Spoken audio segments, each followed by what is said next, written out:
Caring for our skin in the winter does take a little more effort. That's right. Carmel sits down with Dr. Hoffman. Check out the advice he has for you and your skin. Hi guys, I'm here at SkinWin with the one and only Dr. Hoffman. Thank you so much for having us. Thanks for having me back. Absolutely. So we're talking about something super exciting. Well, not really exciting, but we're talking about skin and how the winter can affect your skin. So tell us more about that. I would say with winter, there's two main issues that come up. One is, I think a lot of people let down their guard with regards to protection from the sun. Although skin that's covered in clothing is going to be protected, face, hands is really not. And for people who are outdoor enthusiasts, or even if you're only outdoors some of the time, lots of UV rays come through in the winter, particularly if it's snowy and not just coming directly from the sky, but reflecting off the snow. So if you're really doing any kind of outdoor activities, you still want that SPF 30 or higher sunscreen that you're putting on before you go out, reapplying at least every 2 hours. I've seen some wicked sunburns from people in winter activities who think that it's just a free pass from sun protection, and it's really not. Wow, I didn't even think about that. Wow. Okay, so what are some other things we should do to kind of prepare our skin for the winter and just keep our skin protected? The second major issue is really dryness, and sometimes for a lot of people, dryness even leading to a lot of itch. And so winter itch is a real thing, and there's quite a few things you can do to prevent it and to treat it if it happens to you. Number 1, 2, and 3 is moisturizing regularly, moisturizing rather heavily. I don't necessarily have to recommend specific brands, but I do find that the heavier, thicker ones, which usually come in a jar with a twist top where you get your fingers in there, those do a nice job.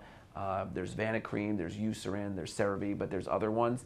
And if you can build a habit of doing that twice a day, once after you come out of the shower and the other time of the day, that's going to do more than any other intervention to keep the skin well hydrated and prevent itch.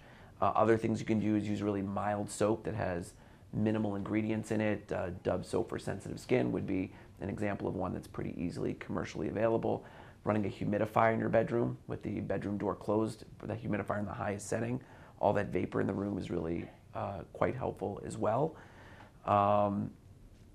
Those are some of the important things you can do to really prevent the dry skin, prevent the itch, and be comfortable through the winter. Moisturizing year-round is good too, but I would say here in these climates in the winter, it can really catch up with you quickly and cause a lot of problems, including even sleep problems. Wow, yeah, that's really good to know, because I only put lotion on once and my skin it is itchy and I get ashy really fast. So that's why I didn't do as directed. So yeah, twice a day. Good to know. People from humid places like Florida or Georgia or on the coasts probably can get away with it, but in these kind of climates in the winter, I think really it is a little bit of extra time and effort to do it twice a day, but I think it makes a big difference. So I think twice a day is the way to go for most people who notice that, especially if you've moved from another part of the country where there's a different climate, you're noticing that difference. It very much can be weather related. Excellent, thank you for that. And then one last question. So when should we come see a dermatologist if it's too bad? Like when should we know how to gauge it? Yeah, I would say if you are using a moisturizer twice a day, and even in just a few days, like this is not working, things are not rehydrating, things are really dry and really itchy, then there can be other things going on. Sometimes there is really an eczema there and other types of skin issues which need prescription strength treatment. So everything I've just recommended is really for over the counter at home. It's certainly not getting better, not responding. You want to come in because there may be something more serious going on that needs medical attention. Well, thank you so much, Dr. Hoffman. Informative per usual. Thanks for having us. Thank you. SkinWin is located in both Minot and Williston. You can log on to skinwindermatology.com for more information.